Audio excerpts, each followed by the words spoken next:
Imagine you're standing in a checkout line. Online, of course, because nobody actually goes to stores anymore. And you've got a pair of sneakers in your cart. They cost $180.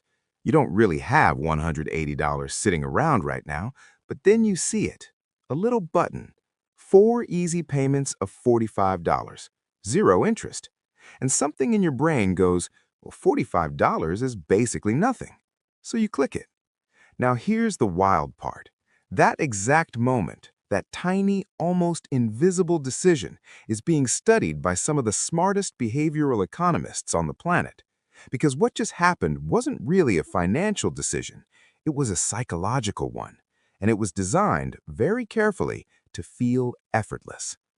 Today, we're going to talk about buy now, pay later, what it actually is, why an entire generation is quietly drowning in it, and the sneaky way it rewires how you think about money. Because this isn't just about sneakers, it's about a system that's been built to make spending feel free, while silently stacking up a debt that most people don't even recognize as debt. Here's the story we've been told. Buy now, pay later is a smarter, fairer alternative to credit cards. No sky-high interest rates, no confusing fees. Just split your purchase into a few easy chunks and go live your life. Companies like Klarna, Afterpay, and Affirm have made this feel like they're doing you a favor. And on the surface, it sounds reasonable, even responsible. But here's the thing. The average Gen Z consumer using these apps isn't buying a new laptop for work or a winter coat they genuinely need. They're buying clothes, beauty products, takeout subscriptions, concert tickets, and furniture they haven't budgeted for. Things that feel affordable in the moment, but quietly add up to something much bigger in the background. A 2023 survey found that nearly 43% of buy now, pay later users had missed at least one payment. And younger users, people between 18 and 29, were the most likely to fall behind. Not because they're irresponsible, but because the entire system is engineered to make it easy to say yes and very hard to keep track of what you've actually agreed to. That's the trap, and most people don't see it until they're already in it. Let's break down exactly how this works, and more importantly, why it works so well on the human brain. First, the basics. Buy now, pay later, or BNPL, is essentially a short-term loan. You buy something today and pay for it in installments, usually 4 payments spread over 6 weeks or longer plans with higher amounts. The companies offering this make their money in two main ways. Either they charge the retailer a fee for every transaction, or on longer plans, they charge you interest, sometimes both. But here's where the psychology gets interesting. When you pay for something in full, up front, your brain actually registers a kind of pain. Behavioral economists call it the pain of paying. It's the reason spending cash feels worse than swiping a card. The physical act of handing over money makes it real. It hurts a little. And that little sting is actually healthy. It's your brain's natural spending check. Now, buy now, pay later is specifically designed to eliminate that sting entirely. Think about it. Instead of feeling the full $180 hit all at once, your brain only registers $45. That's less than a nice dinner. That's 2 Uber rides. That's 3 lattes. The total cost is the same, but the psychological weight is completely different. And the companies behind these apps know exactly what they're doing. They're not splitting your payments for your convenience. They're splitting your perception of cost to lower your resistance to buying. And it gets more layered than that. When you have 4 separate payments spread over 6 weeks, each transaction gets mentally disconnected from the original purchase. By the time that 3rd or 4th payment hits, you're no longer really thinking about the sneakers. You've worn them twice. The excitement is gone. But the financial obligation is still very much alive. You're paying for a feeling that already faded. That's not a coincidence. That's the business model. Here's where it gets deeper.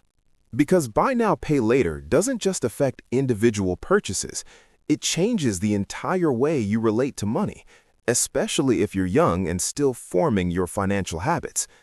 There's a concept in psychology called debt normalization.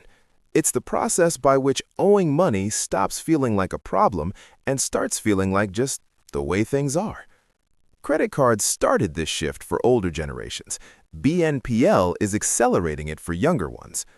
When debt is invisible, when it doesn't show up on a credit report, when it's spread across 3 different apps in tiny increments, when it doesn't carry the cultural weight of a traditional loan, it becomes very easy to stop tracking it as debt at all. People stop calling it debt. They call it a payment plan. They call it just $30 a week. They call it basically free. But it isn't free. And the real cost isn't even just financial. Here's a metaphor that might help. Imagine your monthly budget is a bucket, and every dollar you earn goes into that bucket. Now, every buy now, pay later commitment is like a small hole drilled into the side. Each hole alone, barely noticeable. But add 3 apps, 6 active plans, and a few missed payments with fees, and suddenly your bucket is draining faster than you can fill it. And the worst part is, you didn't see the holes being drilled because each one felt too small to matter. This is exactly what's happening to millions of people in their 20s right now. They're not reckless, they're not financially illiterate. They've just been handed a tool that makes spending invisible, and then they've been surprised when it catches up with them. There's another layer too. BNPL is showing up not just at fashion retailers, but at grocery stores, pharmacies, and medical providers. When you're splitting a $60 grocery run into 4 payments, you've crossed a line. Not a moral one, but a financial one. That's a sign that your income isn't meeting your basic expenses, and instead of solving that problem, the app is just delaying the moment you feel it. Kicking the can doesn't make the can disappear. It just means when you finally trip over it, you're further down the road with less room to recover. So what do you actually do with all of this? First, get honest about what you're carrying. Go through every BNPL app you've ever downloaded, Klarna, Afterpay, Affirm, Zip, whatever you're using, and write down every active payment plan, every single one. Add them up. See the real number. This sounds obvious, but most people haven't done it because the whole design of these apps is to keep individual payments visible and total obligations invisible. Fight that by doing the opposite.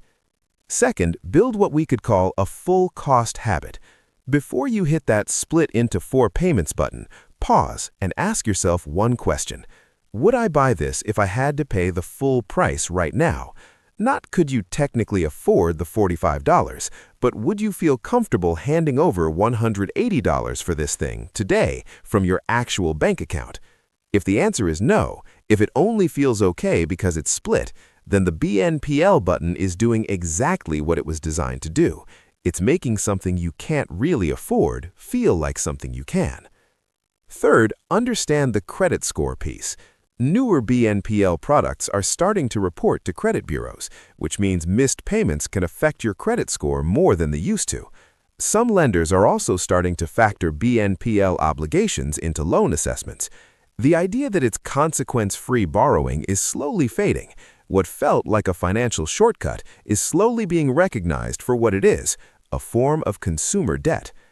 And finally, think about the opportunity cost.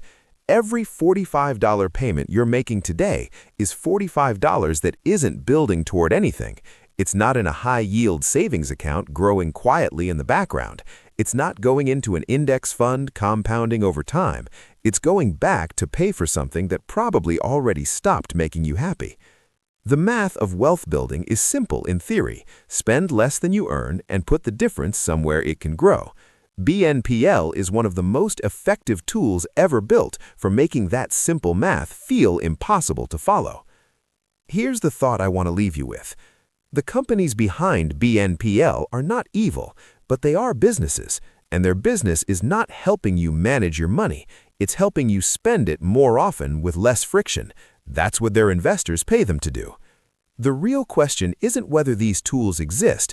It's whether you understand what they're actually doing to your brain before you use them. Every financial habit you build in your 20s becomes the foundation of your financial life in your 30s and 40s.